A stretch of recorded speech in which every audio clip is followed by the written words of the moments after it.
Top of the order for the Raiders here in the fifth inning from Jack X Stadium in Notre Dame, South Bend, Indiana. Greg Gahris now along with Jeff Kim as we rotate through our color analysts, and I'll get to Jeff in a second, but Stosic leading off the fifth.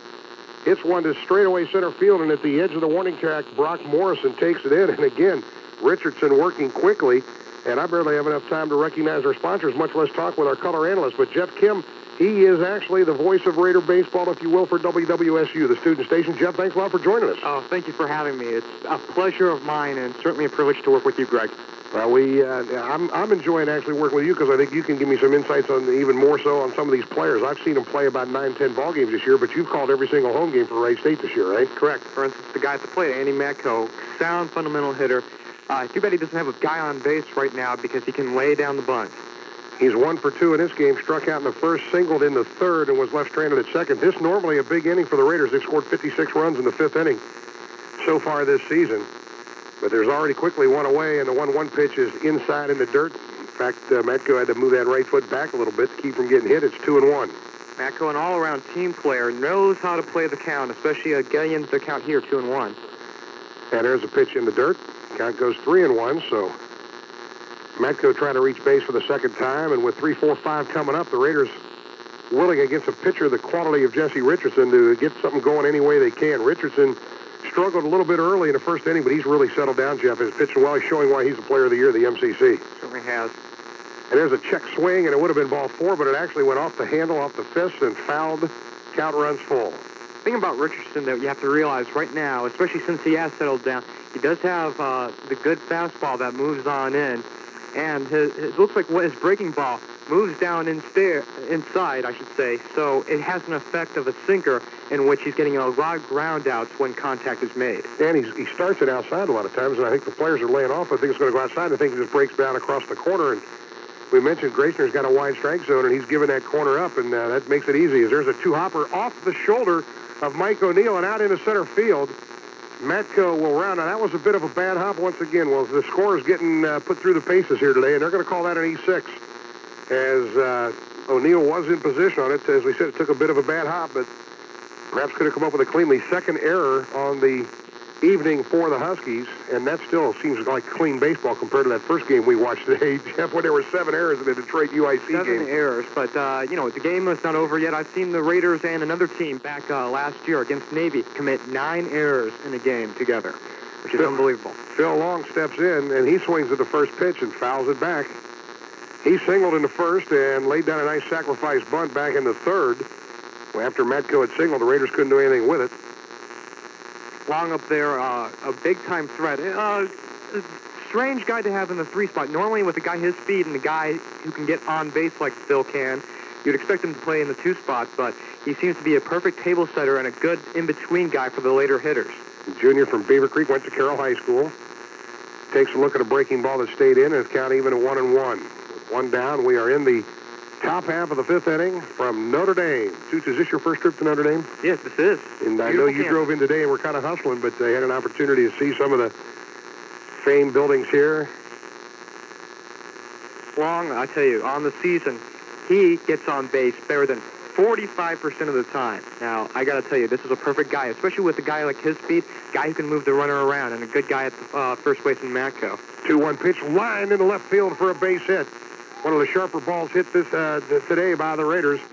And Matko will hold at second, Long's at first, and the Raiders have something cooking here in the 5th inning in a tie ball game as Chris Jaros will step to the plate.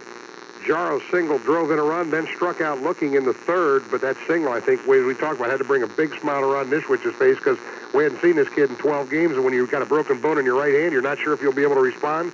He felt he could go, and he responds with an RBI single in the first inning. Give Chris Jaros a lot of credit. He is a gamer. He's a co-captain on this team, and he has told me in a number of occasions, on air and off the air, that he leads by example and not by how he talks. He swings at the first RBI. That's a little blooper, but it's going to fall into center field for a base hit. Rounding third and coming home to score is Matko. They'll make a play to the plate. Matko's in standing up. Jaros takes advantage and goes to second. And the Raiders have him on second, third, an RBI single for Chris Jaros. 2 hits and 2 ribbies on the night. And as we said, heads-up base running as he advanced to second on the throw, and Long is standing down at third. And the Raiders have them on second and third with just one out, and Tom Beam coming to the plate. Raiders lead 3-2 in the fifth inning. Give Chris Jarros a lot of credit. He got a pitch right where he can hit it, right over the plate. Didn't try and do too much over it, and, it was a nice dunker into center field. And with the good speed that the Raiders have possessing overall, it scored a run very easily. Beam reached on a fielder's choice in the first. Flew to center field in the third. Takes a ball here with men on second and third. Two big ribbies standing out there as the Raiders like to put a little distance between them and the Huskies.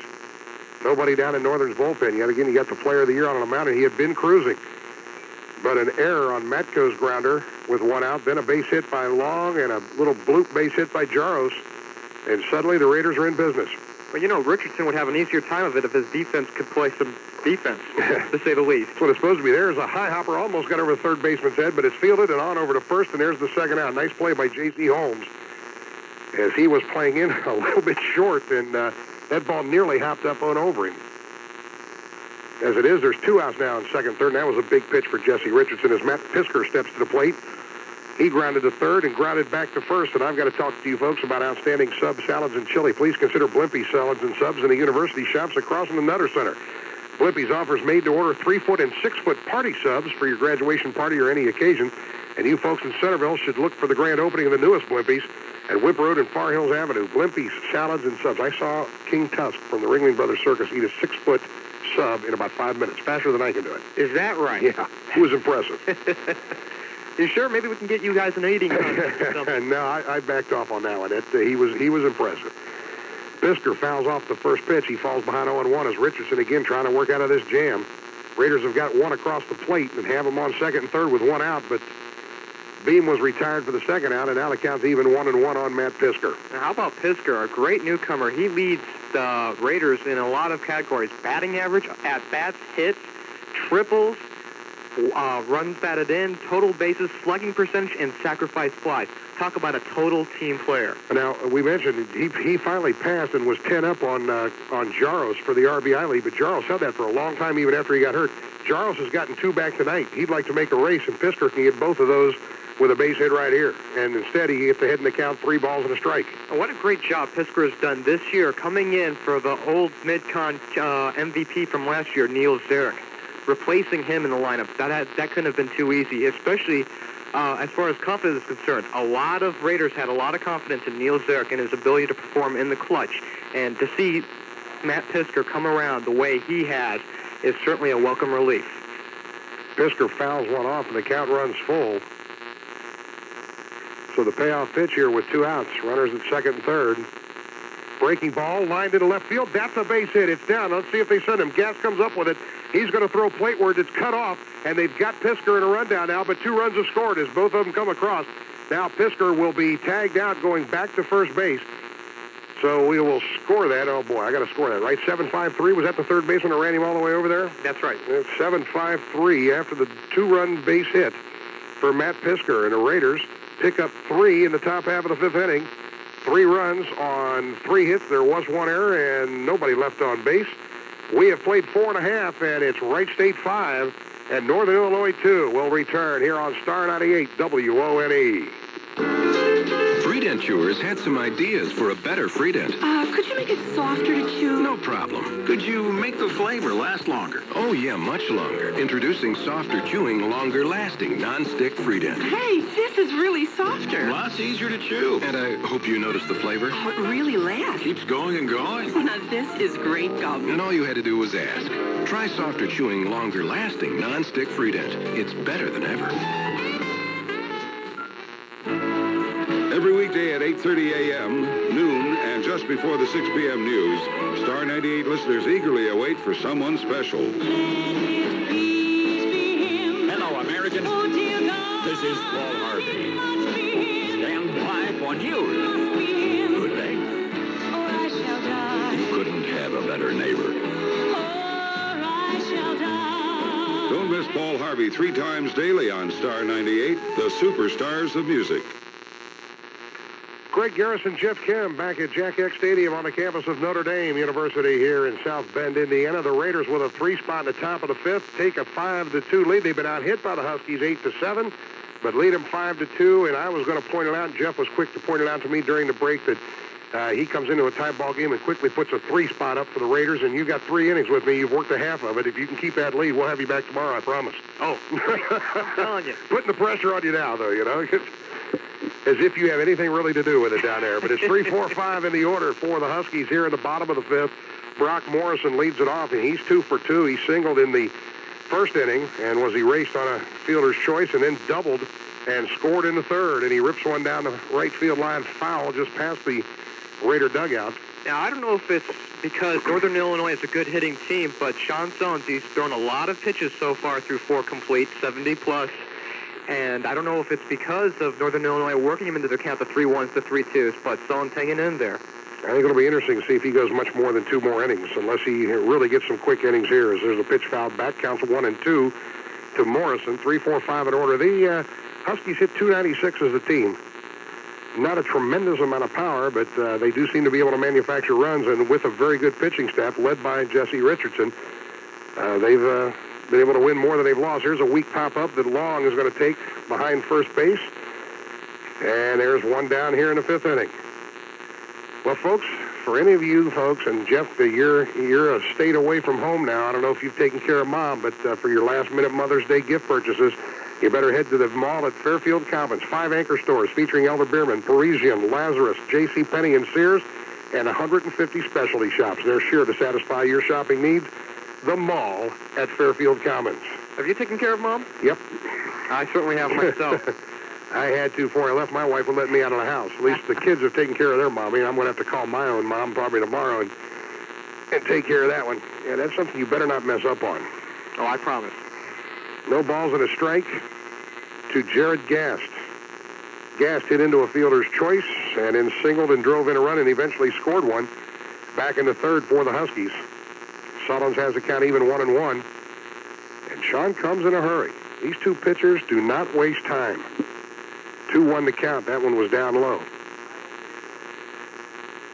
Here's the 2-1 pitch. Swung on, fouled back. That hit the wall. Well, I tell you, when you sit in the stadium here at Jack X Stadium, you better watch out because they are metal bleachers, but there's a brick wall surrounding the top row area about 5-6 feet tall, and these foul balls go back, hit that brick wall, and come right back at you. You know, one thing, and a fear we've had all through the season over at Wright Field, I'll wait for this one. 2-2 pitch is grounded right back to Sullins, and he'll flip on easily to first for 2 away. Go ahead. I will tell you, the thing I'm most afraid about is foul balls back into the press box, because you know where I'll be. I think you know this. You know where I'll be should one come back this way. They had one that hit off the window during the Detroit game, and the announcer came on and said that's the 3rd time that the windows have been hit. So far, no damage. So I said, okay, so far, that works for me, I guess. 2-out batter is J.C. Holmes, the 3rd baseman. He struck out in the 1st, grounded to 2nd in the 3rd, and Sullins is looking for his first 1-2-3 inning. Something you had mentioned earlier about the lack of power. Nobody on this team has more than 3 home runs, and don't you find that interesting, even with the aluminum bats in college baseball, with the pitching the way it is? Yeah, I mean, that's they hit for a decent average, and they manufacture runs, but they just don't have the long ball threats. And, of course, that means probably one of their Judy hitters will come up in the 9th inning and take one deep on us. But right now, they don't, and they haven't really gone too terribly deep, except for that one shot that the 8-hole hitter, Eric Welsh, he hit one off the fence about 390 feet out there, and it was only about 3 feet short of going out of here. There's the ball popped up, and I think that'll be out of play. Cohill's going to come back and take a look, and actually it stayed in the ballpark, but it was right up against the screening. Cohill couldn't quite get to it. Foul ball. You know, an astute observation here about the last drive by Welsh to the wall. They are a fairly good doubles team, so they will hit them into the gap. Hit the gaps. They spray the ball. And they do have decent enough speed where they can get some triples even out of those base hits to the wall. Well, it suggests perhaps a lot of good line drive hitters, but not really the long ball threat. Like you said, hit the gaps on the line drive. Take 2-3 if you can get it. 2-1 the count here right now to J.C. Holmes. Offering coming. Swung on and missed. Strike 2. Count even 2-2. And something Sullins hasn't seen yet this game, and bite my tongue if he doesn't, he's working on a 1-2-3 inning. Yeah, he's looking for his first one here in the ballgame. You're right.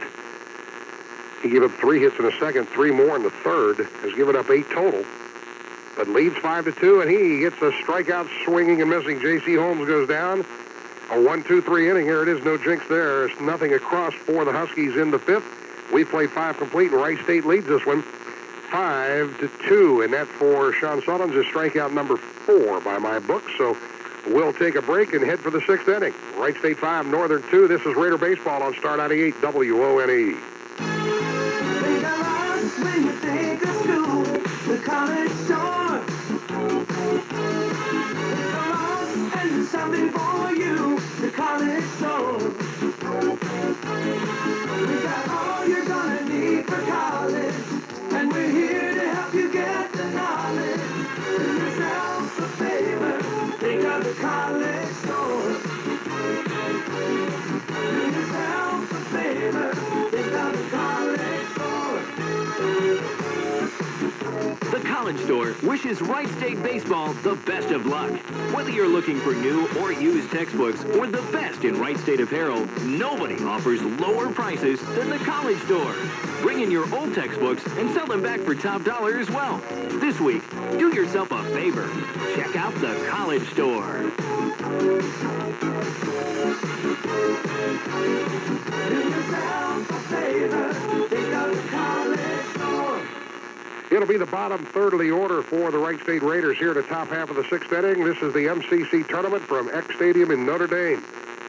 Raiders leading Northern Illinois 5-2. It's Jason Cohill, Doug Lowe, and Bobby Lee Coy. And MCC Player of the Year Jesse Richardson comes to the mound for the 6th inning, and his first offering is a called strike to Cohill. Cohill grounded to second in the 2nd, leading that inning off, and it was called out on strikes back in the 4th inning. Sullins, as we mentioned, that 1-2-3 inning, he's struck out 46 batters now in the last 34 1/3 innings, and in every start this year, Jeff, he struck out at least 4. His career high 16 against Cleveland State. A game I was happy to broadcast for our student station, WWSU. I don't know about no-hitters, my friend, but no batter reached first base in that whole, past first base, I should say. It was all 4 singles, and nobody reached second that whole game. It was unbelievable. Cohill fouls one down the third base line. The count goes 1-2. I saw you look over here, Bob Noss. Yeah, we've given the call letters twice now. One more time, I'm going to have to pull him out. You know, we don't mind it on a rival station. Give it to him one time for way of introduction. Now we're starting to get a little, you know, general managers are funny that way. There's a swing and a miss. Cohill one up in his eyes. Goes down swinging for the 2nd time. Strikeout. First time swinging. And that for Richardson is strikeout number 5 in my book as Doug Lowe steps to the plate. Doug grounded to second in the 2nd, walked in the 4th, and was left right there at first base. 2-out walk. Richardson brings it playward. Lowe gets around on it and hits it well to right field, but getting back and taking it is Tom Steele. And he took it over the shoulder running toward right center field. So Lowe got pretty good bat on it, but right to Tom Steele, and there are very quickly 2 outs here in the top half of the 6th inning. Now, this is what the Raiders cannot afford to do, and that's hit first pitch strikes. Sure, the ball may be in the strike zone, but you got to work a guy like Jesse Richardson. He'll come back and bite you. He still has enough arm out there to go the distance. And if you keep him in the ball game, we're only up by 3 runs. He'll come back in that offense. I'm sure, as we've talked about before, they manufacture runs very well. Bobby Lee Coy takes a called strike on the outside corner. He's 1 for 2. Was caught looking back in the 4th. So he's one of Richardson's strikeout victims. Cohill's gone down twice. Kick, swing, and a miss. 0-2 the count. Looks like Coy's out up there confused by that tailing fastball. Richardson, a senior out of Carpentersville, Illinois, the player of the year in the MCC, and he's ahead 0-2 on Coy, who grounds one slowly to third. Up with it and firing is J.C. Holmes, and he gets Coy by about a step and a half in a very quick 1-2-3 inning for the Huskies. Nothing across for the Raiders. We've played 5.5. Wright State 5, Northern Illinois 2. We'll be back in 60 seconds here, Raider Baseball on Star 98 WONE. Men who like to save money and the women who love them. Next on Bodette. Hi, Tom here with a few words about talk shows. Well, it seems like they're sprouting up everywhere you look. And from the looks of them, anybody can get one, so why not me? My guests could be people who've stayed at Motel 6. I can see it now. The American male obsessed with clean, comfortable rooms, or do they secretly hunger for the low prices? True confessions from a woman whose passion for free in-room movies drove her husband away. And salesmen addicted to free local calls, an on-the-road epidemic that's sweeping the nation. It'd be pretty riveting television if you ask me. Of course, all of our guests would stay at a fabulous Motel 6 and maybe even get some free luggage. Nah. Well, I'm Tom, weekday afternoons at 3 Bodette for Motel 6, and we'll leave the light on for you. Brian Garrity, Scott Lange, and Eric Welsh for the Huskies in the third. Garrity owns a fourth of the Huskies hits. He's 2 for 2, a pair of singles, an RBI, but he's never gotten past first base.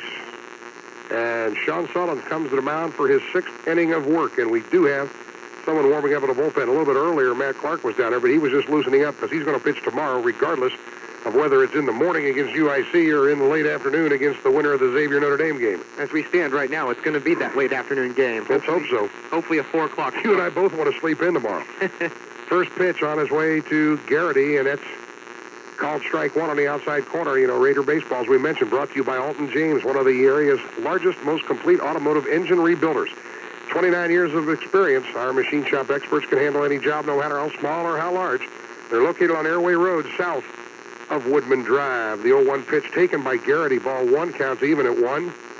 We are in the bottom of the 6th. Raiders scoring 2 in the first, 3 in the 5th. Northern answered with a pair of runs in the bottom half of the 3rd inning. Right now, Sullins looking for the win and trying to break Jesse Richardson's 9-game winning streak. He lost his first decision of the year to Western Kentucky. He's won 9 straight. What do they say about momentum? He's had it going. A 2.88 ERA will help that momentum along, too. But the Raiders have touched him up in this game. Sullins looks like he's really in control now. Now that he has gotten the lead in the ball game, he's throwing strikes. There's a ball fouled back on a 3-1 pitch. Count goes full. 3-2. I heard the Xavier coach talking with the Notre Dame coach earlier about when these teams are going to take batting practice, because we mentioned we're about an hour and a half behind because of the rain delay before the first game, and the Notre Dame coach astutely pointed out that Xavier coach said he'd rather take batting practice later. 2-1 pitch, or 3-2 pitch, check swing, called strike 3. Sullins gets strikeout number 5 on the inside corner, and Garrity goes down for the first out. Lange will be the batter. But the Xavier coach's point was we don't want to take batting practice too early and then have to sit around for an hour and a half.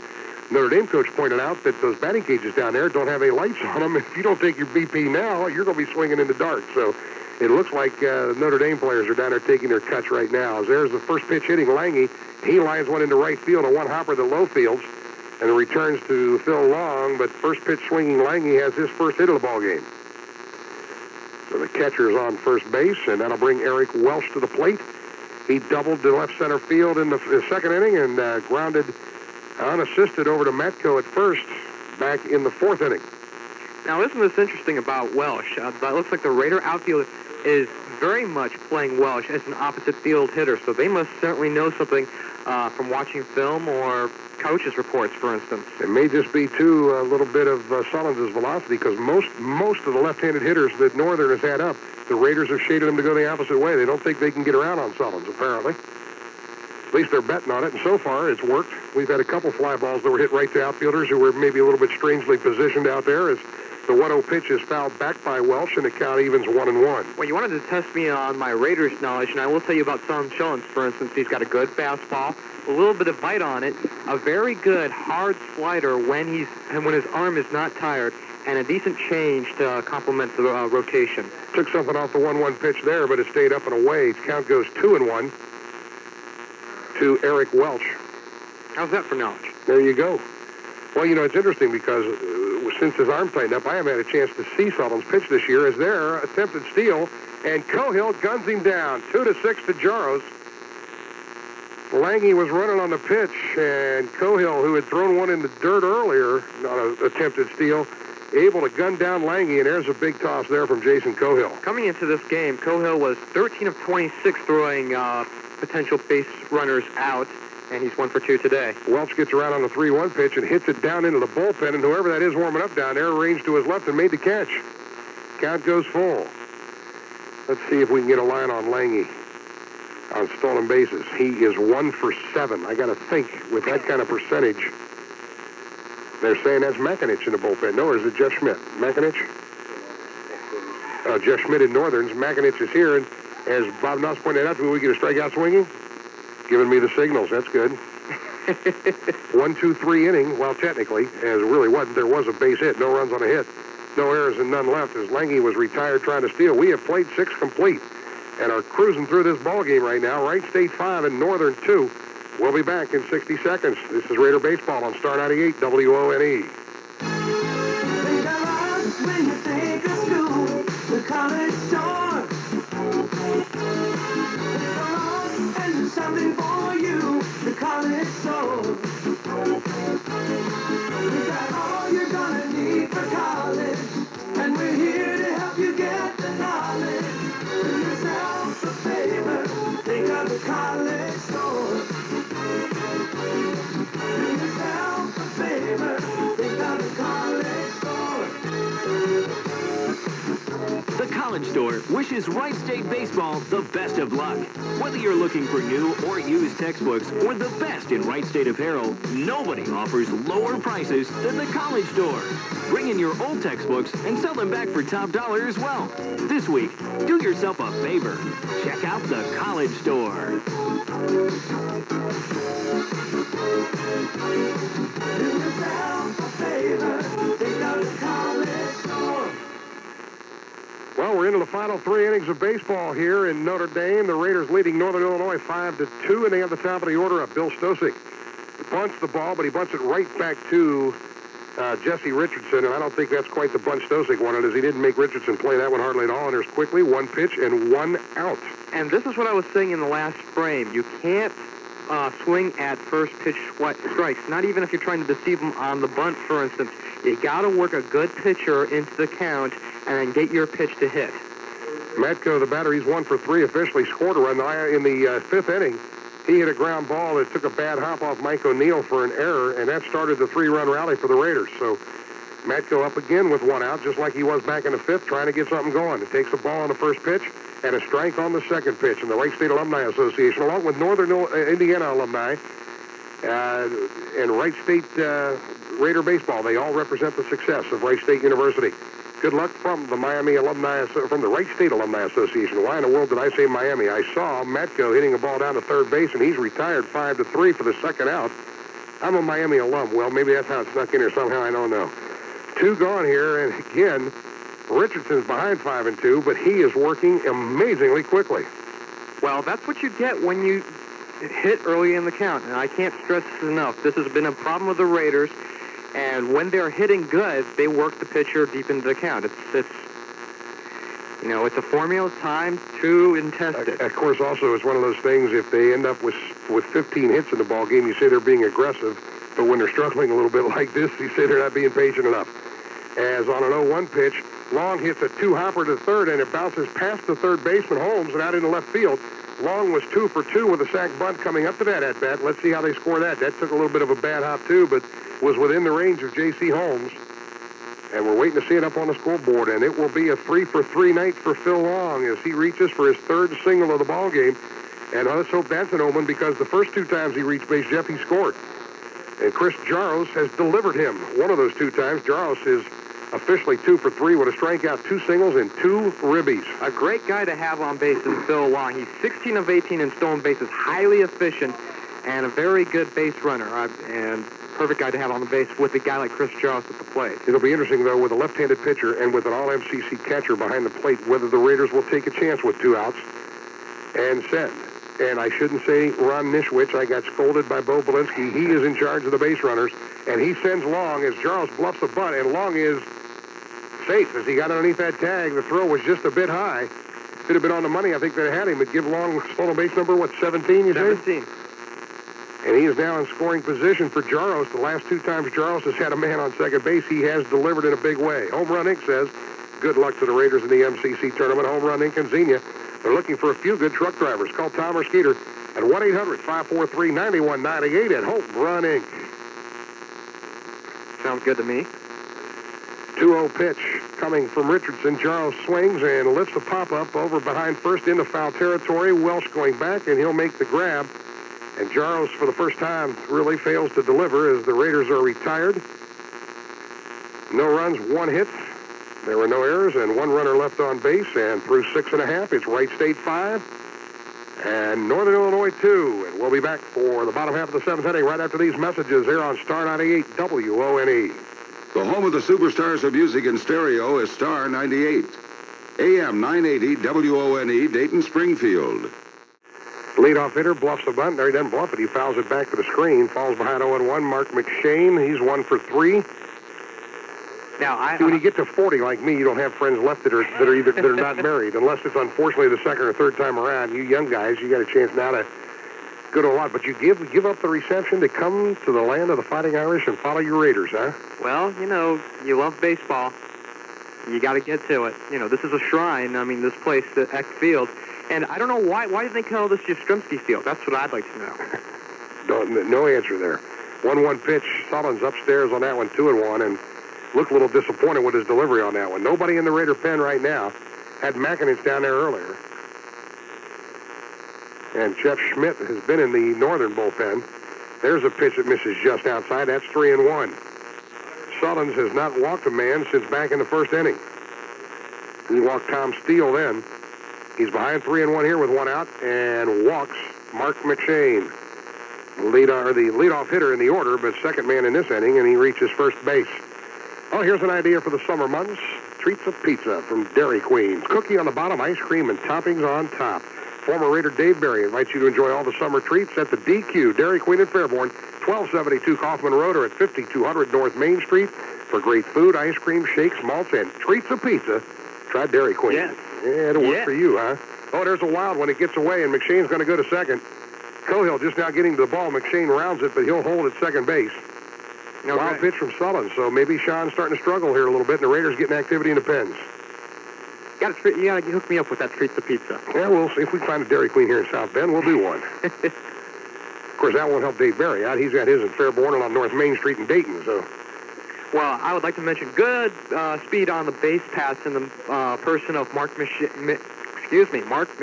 Oh, I got it. I'll get it out here. 19 of 24 coming into this game and stolen bases. Ground ball to third. Beam going to his left, catches it, throws on to Matko, who had to come off the bag, but makes the tag. And in the process, they hold McShane at second, so it works well for the Raiders there, as that's the second out of the inning.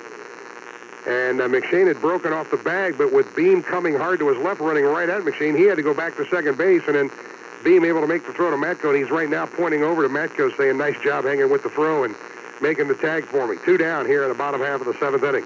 And 2 points for the takedown. I'm telling you, the throw took Matko off the base. And Matko took Steele to the ground, right? With that's that tag. right.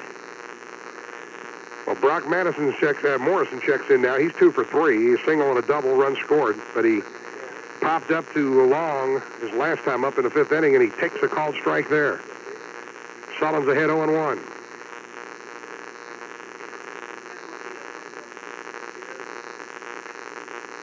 Two down here in the bottom of the 7th. Throw back behind is Long. Tried to sneak in behind McShane, but he dives back safely. Long likes that play into second base, especially with the runner there. In fact, a game earlier this season, he really likes to deceive the defense. He kicked up some dirt to deceive the runner at second. There's a pitch outside. Count evens at 1. Now, mind you, we're not an advocate of cheating, but I think if you can get an advantage like that... That's not cheating. That's just a little deception, maybe. Not flat-out cheating. Not at all. There's a ball hit well in the left center field. Stosik going back, and he was just ranging back. Now he looks up, and that ball is gone. 2-run homer for Brock Morrison. Stosik heading back. That was the left center field, and he got one up. And the wind might have helped him a little bit, but that ball was hit very well. And just like that, it's a 1-run ball game, 5-4. Home run number 4 on the season for Brock Morrison. And he has that double and a homer. And all of a sudden, it's a ball game again, folks. In the bottom half of the 7th inning, we're in a run game. McShane scores ahead of him. And Brock Morrison delivers home run number 4. And on the season now, those will be RBIs number 30 and 31. He's second on the team.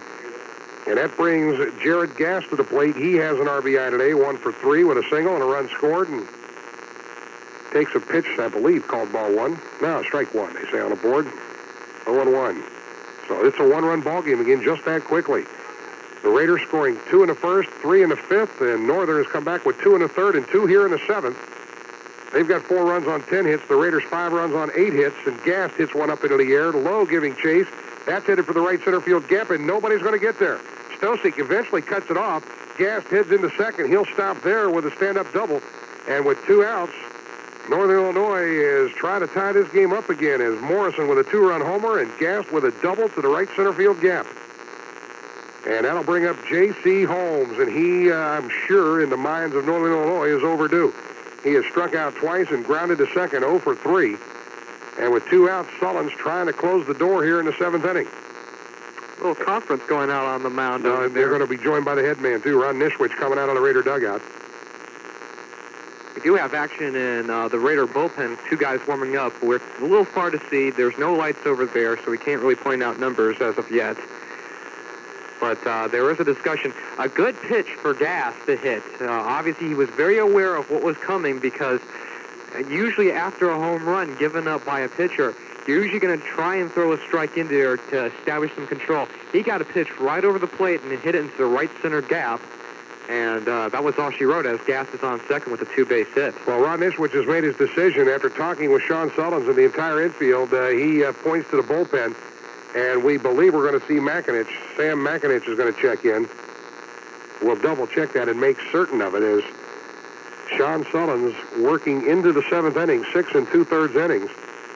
He's given up 4 runs on 11 hits, but he's responsible for the man on second. So we can't close the books on him yet. Those 4 runs will all be earned. There were no errors for the Raiders behind him. Taking a quick look, he only walked 2 and he struck out 5 in this game. Or is that 6? He struck out 6, didn't he? Gotta count back through the scorebook quickly. Make it 7. Walked 2, struck out 7. Really a pretty good outing, but he just got a little bit of trouble in the third and got rocked with that 2-out long ball at the hands of Brock Morrison. Is that Sam Makinich in there? That is Makinich in there. He comes in with a 3-run record, 6 saves. 7.75 ERA, 26 appearances, 1 game started, 38 1/3 innings pitched, 51 base hits, 39 runs, 33 of them earned, 30 walks, 29 strikeouts, and opponents are batting .329 against Sam Makinich. Well, the 30 walks and 38 1/3 innings, I'm sure, is a bit of a concern to Ron Nishwich. That's a bit high. Well, that's part of the ERA troubles, and I know you don't like to make too much of statistics as far as ERA or batting average, for instance, but in this case, stats do not lie. He gives up walks, and then he'll give up a high pitch in the strike zone, and extra bases are abound. J.C. Holmes will be the first man to face him. We mentioned Holmes 0 for 3 and due. And Makinich is asked to close the door here in the 7th inning. And folks, don't forget, this Sunday and every Sunday, come to the Boulevard Grill at the Mall at Fairfield Commons. You can enjoy brunch from 10 a.m. to 2 p.m. All you can eat, one low price. The Boulevard Grill at the Mall at Fairfield Commons. And all you can eat. I like the sounds of that one. You buying? We get back to town, you never know. You have to get in line behind my wife, though. You haven't met her yet. Okay. And she's very slender, but when it comes to going out to dinner, I got to take her first. Then we worry about other guests. Yeah, I better save that one, hadn't I? Bob Dawson over here, right, nice save. Makinich got to work 2 1/3 innings for his save. I just did it in one sentence. Of course, I got myself in trouble on that one, too. No balls, no strikes as Holmes steps in, 2-out pitching. Makinich first pitch inside and low.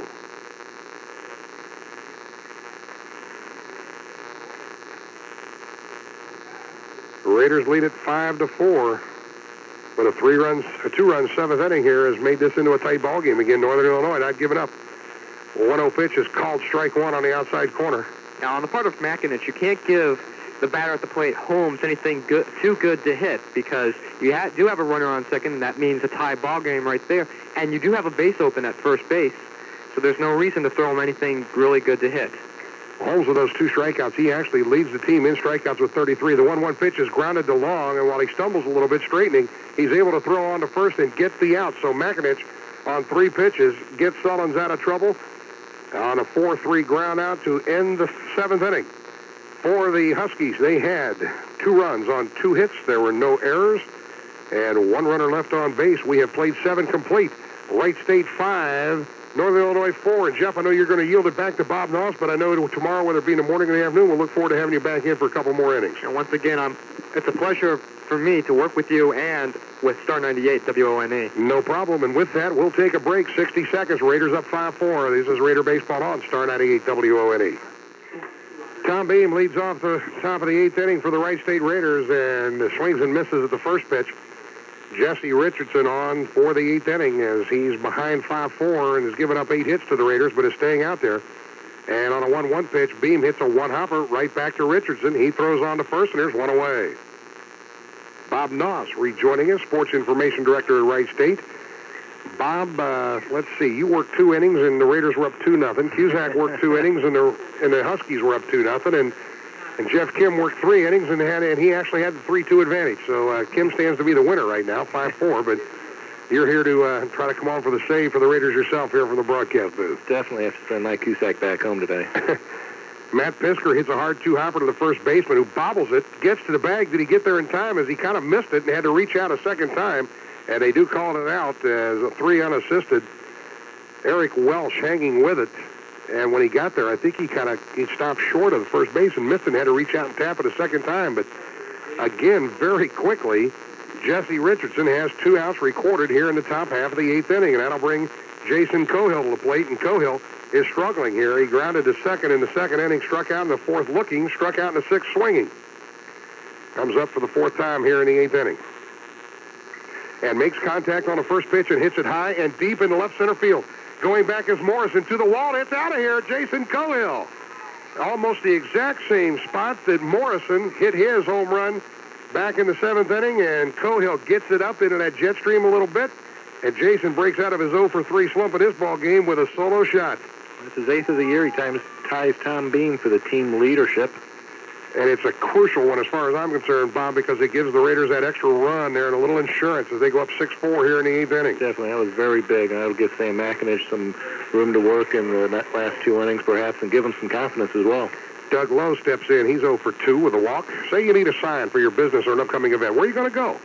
Try Houlihan Art and Signs, 157 Walbrook in Dayton. They make signs from a variety of materials. They make banners, trade show graphics, sandblasted wood signs, and vehicle graphics as well. Call Mike Ackerman, 278-4511 at Houlihan Art and Signs. 2-0 now to count to Doug Lowe. I don't know if that rattled Richardson a little bit or not, but that solo shot. Now he's behind 3-0 to Doug Lowe. He's thrown a lot of pitches as well now. He's given up 9 hits to the Raiders. Definitely. It's got to be a real confidence booster for the Raiders to come out against the player of the year of the MCC and be able to hit like this. And the 3-0 pitch is called. Strike 1 on the outside corner. 5 runs given up by Richardson to this point, actually now 6. And that is only the 2nd earned run, as the 2 errors that Northern Illinois has had have cost them 4 earned runs. But Cohill's there in the 8th inning. That's an earned one, for 400 feet or so. Full count pitch to Lowe, and that's high inside. Ball 4, that's the 3rd walk. Now for Richardson, and it'll bring up Bobby Lee Coy with 2 down. Coy singled, struck out looking, and grounded to 3rd back in the 5th inning. Check that 6th inning. Bobby Lee trying to keep this 8th inning alive for the Wright State Raiders as they lead Northern Illinois 6-4. The winner will play tomorrow afternoon approximately 5 o'clock against the winner of the Notre Dame Xavier contest. The loser has to come back tomorrow morning, 11 o'clock Dayton time, and they'll play the UIC Flames, who lost 8-5 to Detroit earlier today.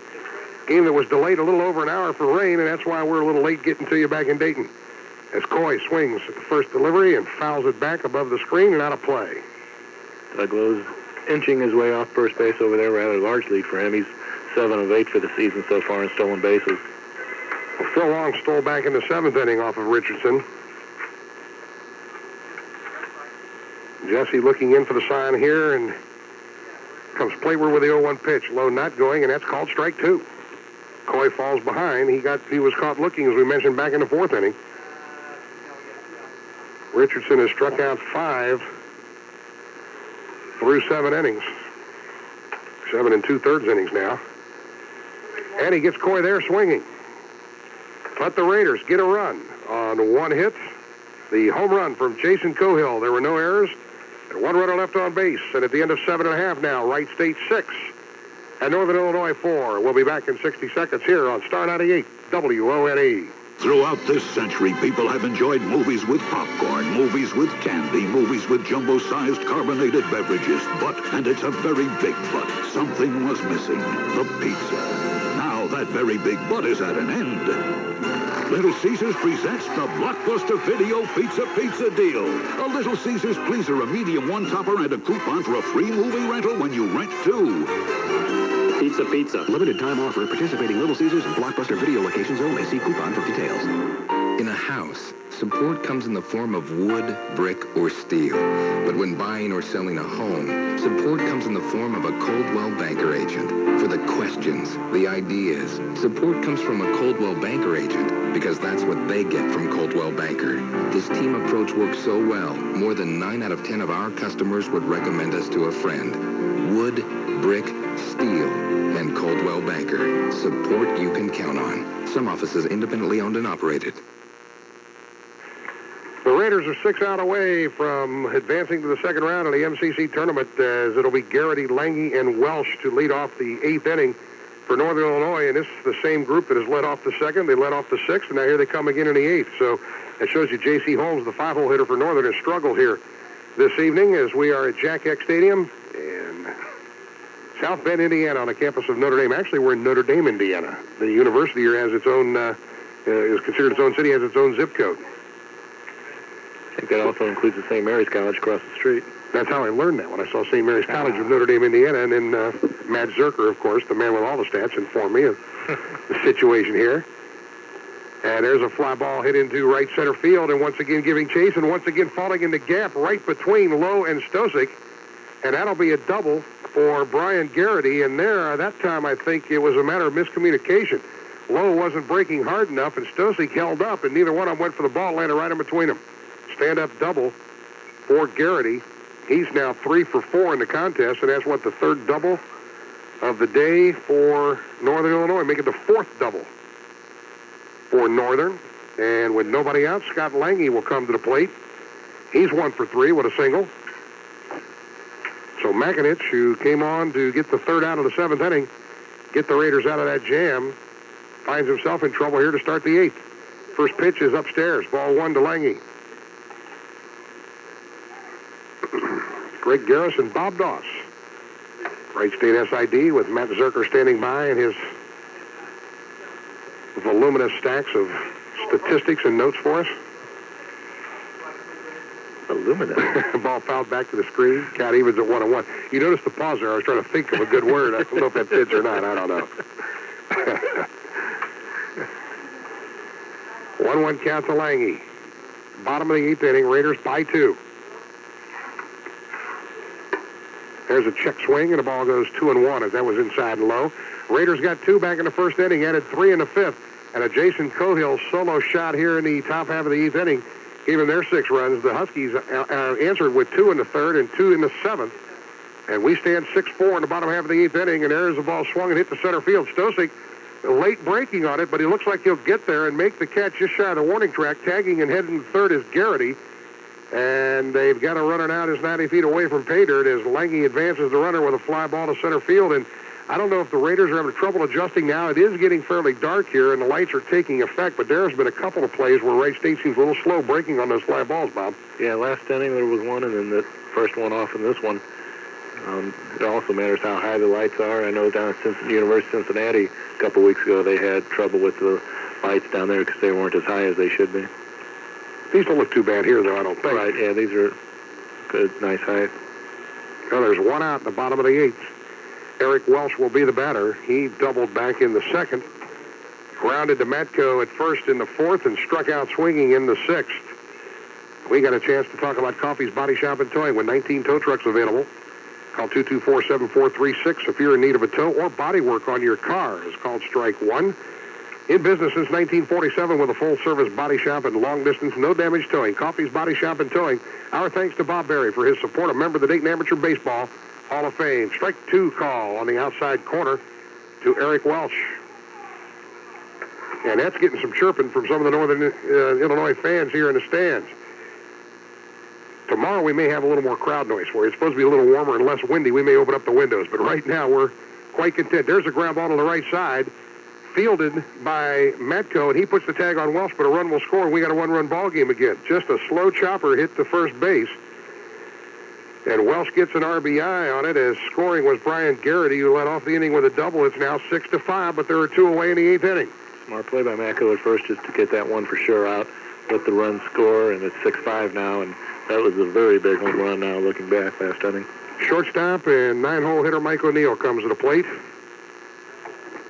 He's 1 for 3, singled in the second, flew to left in the fourth, and line to Chris Jaros at short in the 7th inning. Up here with nobody on and 2 out in the bottom of the 8th.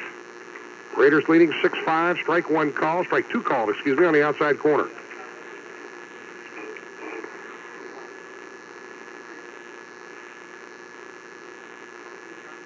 O'Neill stepped out for a moment, but he's back in now. Makinich looking for the sign, working in relief of Sean Sullins, and there's a swing and a ground ball off the end of the bat down to the first base coach.